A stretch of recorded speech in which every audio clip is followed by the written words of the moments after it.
I want to talk Chael. I want to know what's going on. How stoked are you for this opportunity to fight in Bellator and also to potentially fight Tito? Do you think that's going to happen? Yeah, I do think the Tito fight's going to happen. I've been a little surprised that it hasn't happened yet. I feel very confident that it's going to be November 19th, that it's going to be San Jose, that it's going to be the bad boy and the bad guy. But at the same time, Nick, not only do I not have a contract, I haven't really had any discussions on it. I brought it up. No shit. Yeah, Tito's like, great, let's do it. And then I haven't heard, from a matchmaker, from Coker, from anybody. I'm going to assume, just having been in this business, generally when one guy calls another guy out and the guy accepts, boom, they got to fight. They just have to. That's just kind of the rules from the playground all the way to the cage. The date's coming up. I would expect something's going to happen, but I haven't even had a text message confirming that. Tito and I are both going at it with each other. I know he's in the gym. I'm in the gym. We're both kind of training for the same date, but at the same time, no, I can't tell you for sure that that's going to happen or that it's going to happen on November 19th, though I believe that could change at any point. Maybe even while we're talking here, I get the message and it comes in. So to your original point, though, yeah, man, I'm pretty pumped. Having that finish line is important. It's like I can manufacture training all that I want and manufacture a training camp and go through the process and be at practice and try to get my weight down and, try to run that mile in under 7 minutes. You do all of these things, but that finish line is really important when you're ever trying to peak, pushing through things you don't want to push through when there's no reason to push through them. It gets tough. To finally have, look, it's official and have an opportunity and know that I'm going to be back in there. Yeah, it changes stuff. You wake up with a little bit different purpose when you got to put your shoes on and head out the front door for that run in the morning. So, yeah, it changes things, and I am excited. I'll tell you this, though. It's mixed emotions along the way. There's not very many points in a career that you actually have fun and are excited. Usually we say that, but the truth is you're stressed out of your mind, you're overworked, you're overtraining, you're under eating because you got to make the weigh, and you've got all these different things that are not pleasant. So right now, and for however long I can make it last, I am in the fun and excitement phase, but it'll go away. It'll turn into business real fast if that contract does get signed. Now, do you do a 6 to 8 week camp? Is that what you do? Yeah, I generally 8 weeks. I try to practice every day. I'm one of those guys that's in the gym every day, and they really buckle down for 8. But I think that a lot of guys are leaning towards this, and I think I'm going to be one of them that's shortening that. Even Freddie Roach is doing this with Manny Pacquiao. He's now doing Pacquiao to 5 to 6 week training camps. That's it.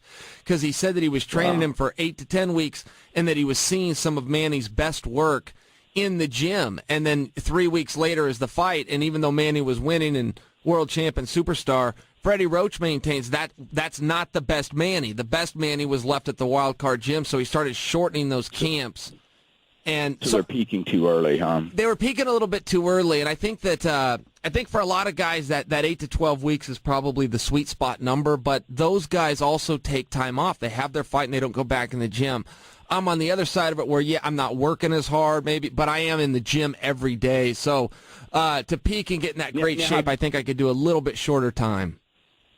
Now, as you're getting older, have you felt that because one of the things I talk a lot about on my podcast, Modus V, is because a lot of people who do jiu-jitsu follow it, is overtraining. And especially because I'm older, I can't train like I did when I was 18 in wrestling. You know what I mean? In high school, there's absolutely no way. And so I've tried to become a lot more cognizant of, and just listening to my body saying, hey, you're overtrained. Is it something you've also had to do as you've gotten older? I tried to. This game a while. Yeah, man, I try to do that. It's a hard concept for me to buy into that you can achieve more by doing less. But so many people say you can.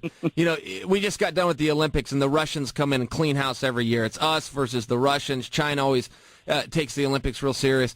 And the Russians, they maintain from, decades and decades ago that the Americans train too hard, that you can get more out of doing less. And that's always been a tough concept for me to buy into. And then when you talk about me specifically, I used to have performance enhancers that would help with that recovery, whether testosterone was a great one for that. And those days are gone. The testosterone ban and the new test, and just, I'm on the other side of the tracks now, and it does matter. I can't go as hard as many times a day. You need that nap in the afternoon or an extra break if you're going to get to that evening session. It's just, so in that regard, yeah, I got to listen to my body and I got to change some stuff up. But psychologically, it eats away at me because I feel like, man, if I'm doing less, I'm going to get less. And I'm trying to buy into, hey, that's not necessarily true, but I'm not there yet mentally. Yep, because we were brainwashed in the church of Dan Gable. You know, I grew up wrestling, too. I ended up going to, like, Von Hitchcock wrestling camps, and Dan Gable was, like, my hero. And I think I even read something where, you know, because his whole thing is you train all day, there is no such a thing as overtraining. I think I saw something where he's like, yeah, we were doing it wrong. We were wrong, you know. And for us coming up in that wrestling culture, it's like, wow, what a breath of fresh air to hear him say, yeah, we were training too hard, you know? Yeah, I love how you said that, the Church of Dan Gable, because that is kind of where it all started, you know, and he was putting out Olympic champion after Olympic champion. It's like, well, you have to listen to this guy. But he was also, the guys he was training, the guys that were winning those medals, were between anywhere from 23 to 26 years old. That was kind of the high end. The Brands boys made it all the way to 27 years old, and that was very old in the sport at that time. So now, as you and I are talking, right, we're in our 40s and heading up on 50s.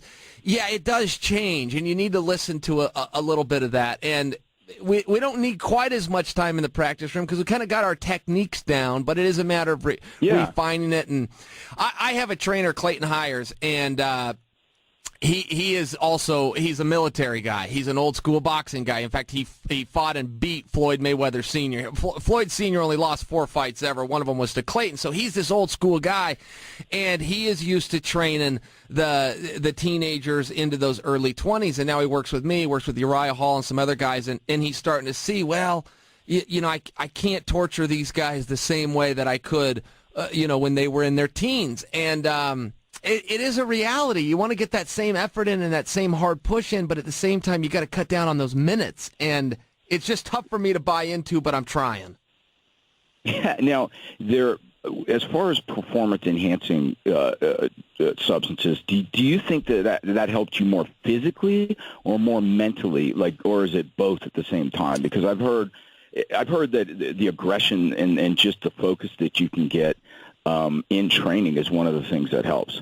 Was it more physical or mental? Yeah, so right now, so they say when guys come off that stuff that one of the hardest things that they have is the mental side, that they feel like they maybe they lost a little edge. And I can tell you that is true. You do have some of those thoughts, but physically, it was just the recovery. Like I had some other guys that was on testosterone at the same time that I was, and they would come out in interviews and they would say, well, this wasn't an enhancer. I didn't take it for enhancement. I took this, you know, my doctor recommended it. And I'm going, that wasn't my experience.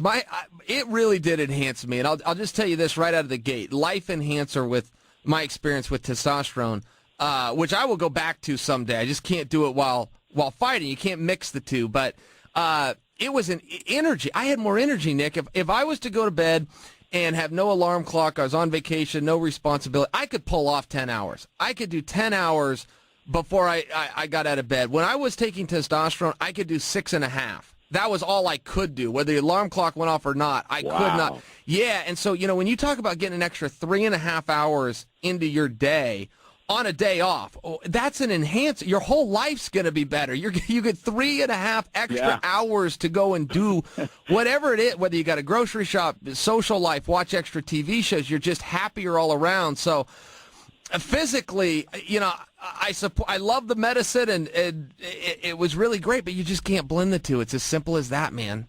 You just can't. Well, I tell you, you know what's going to be very interesting is what's going to happen in 10 years when they start moving toward genetic enhancements, and they're using like CRISPR to alter DNA and turn on like myostatin and different types of affecting different genes. That's what's going to be crazy, because they may not be able to number one, they may not be able to detect it. But number two, what's going to happen when we're all in the audience and we're all buff and looking good, and these guys getting in there are like, you know, mortal? Yeah, no, exactly. That's exactly right. And then, you know, when you talk about that, I'll tell you a fascinating one is stem cells. And that ties back to Dana when he had the meningers, if I'm saying that right, with his ear, that disease. Yeah. You know, and he had to go over to Germany because it wasn't even something they offered here, and it cured him. And he said it was like 6 hours in this lab, and he'd heard about it from these people had told him, look, you got to try this. So he was flying out somewhere. He stops off in Germany, and he was cured. And the doctors even told him, hey, we really won't know if you're cured for a couple of months. And Dana's like, oh, no, I know right now. I can tell you right now I'm cured. And amazing. It's been a couple of years, and sure enough, he is. It's gone. And that is amazing. Stem cells is very fascinating research. Did you ever end up doing blood spinning? No, I wanted to, but again, the stuff that they do in the States isn't the same. They could separate the plasma. We've got PRP and we've got some stuff here, but I did want to go to Germany specifically and try some. No, I never did, and I still have that on my bucket list, and I'm convinced by the stuff that I've read that it could add years to your life even, but no, it was just the inconvenience. It sounds to me like when they talk to him about it, but it sounds to me like primarily what it does is it reduces inflammation in the body. And one of the things that really ages us is inflammation, which, fight or flight, when you're in that fight or flight mode, it puts the body in stress with cortisol and adrenaline, and it will age you. And so that I think anything that they can do to reduce inflammation helps us as we get older, and helps us, so you can recover and you can train, et cetera, et cetera. So, yeah, I agree. Fascinating time. Nick, I tell you, I'm looking at the time, man. I suppose we should call it. Is there anything else you want to get off your chest? No, man. I'm so glad we had an opportunity to catch up, and I definitely want. Are you going to do any more of the grappling matches? Yeah, we got a show coming up December 11th. Who's on that? We're working on that now. We're leaning towards a tournament format. We're thinking about doing like an 8-man tournament. EBI does that. He does 16-man, but he does these. They're a very cool thing, and you can do it with grappling. And unfortunately, you can't do it with fighting anymore just because the guys are so good. It's too hard to fight 3 men in one night. But that's where I want to go. We're still in those talks right now, but I think I'd like to do a tournament. I think that could be fun. You think so? You're gonna, that would be great. Up in Oregon again? Yeah, up in Oregon again. Flow Combat is still our partner with that, and I think that we're leaning in that direction. We've got some really big names. Let me come on your show and get the word out on that once we all make it official. But yeah, we've definitely got some star power. I'll put it that way. Oh, that'll be great. All right, one more question for you. How many more fights do you, as you look forward, or do you think like, okay, I want to do 3 or 4 more fights, or are you just like, I'm taking one fight at a time, and if I want to fight the next fight, I'll fight? Yeah, I'm taking it one fight at a time, and that's new as well. That's new with the age as well, but because it used to be, I'm going to do this forever. I'm going to beat Randy Couture's record. I'm going to be in there. Randy made it till 47. I'm going to make it till 48. And now I've kind of downgraded my goal and thought, well, Dan Henderson's in there at 44. 44 is a good record. Right. Yeah, you start backing off it a little bit, and let's just see where it goes. I would like to do it as long as possible. I enjoy it. The lifestyle is hard to. Is Dan 45? 46. Oh, he could 46, be. I think. He could be. He's like my age. The way the years come and go, man, he could be. He was on an Olympic team. Let's do the math. He was on an Olympic team in 1992, and he was 20 years old.